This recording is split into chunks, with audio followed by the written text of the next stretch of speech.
Hello friends मु रंजन आपण को स्वागत करुच्ची मो ओडिशा चैनल को। आसिला खुशी खबर प्रति पंचायत रे सरकार तरफ खोल राशन दुकान जोठी आपण चाउल अटा चीनी तेल लुण इत्यादि माने जहाँ सबू आपण निज नित्य व्यवहार रे आवश्यक पड़ुची गोटे साधारण परिवार रो नित्य आवश्यक रे जो जो जिनस सब लागुची तापई राज्य सरकार प्रति पंचायत रे एक दुकान खोलिबे। देखंतु एथिरे केवल राशन कार्ड हिताधिकारी नुहंती एथिरे मध्यमित परिवार वर्ग मध्य सुविधा पाई परिबे।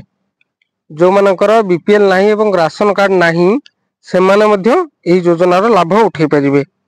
देखंतु आंध्र एवं गुजरात रो एही योजना को अनुसरण करी सरकार ओडिशा रे एहाकू कार्यकारी करबाकू योजना करिसेंती। ये जो राशन दुकान कथा कहली ये राशन दुकान ना हूँ जन पोषण केन्द्र प्रति पंचायत रे ये खोलिबो।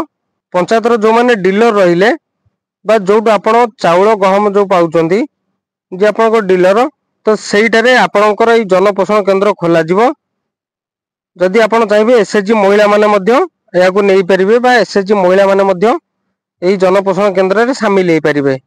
मंत्री को सूचना अनुसार वर्तमान राज्य रे 3,36,00,000 लोक खाद्य सुरक्षा आईन अंतर्भुक्त अच्छा। बर्तमान पर्यंत जो मैंने आम चाउल पाँच चाउल कम पाते तो से 3,36,00,000 लोक किंतु ये जो योजना हम एथिरे केवल राशन कार्ड हिताधिकारी नुहंती आपणकर आहरी रहिबे एपीएल हिताधिकारी। राज्य सरकार का ये एक सुंदर पदक्षेप जहाँकि राज्य सरकार विलंबर हेले मध्य एक सुंदर पदक्षेप नहीं।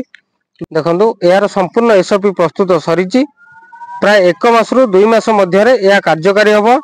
मंत्री को सूचना अनुसार राज्य में प्रथम 5टी दुकान खोलिबो जहाँकि भुवनेश्वर अंचल में खोलिबो बोली मंत्री सूचना देइचंदी। एई 5टी दुकान रे सरकार देखिबे जे ये केते जोर कार्य करूची। यदि ये ठीक रूपे कार्य करे ताहले प्रति पंचायत रे सरकार को खोलिबो बोली सूचना देइचंदी।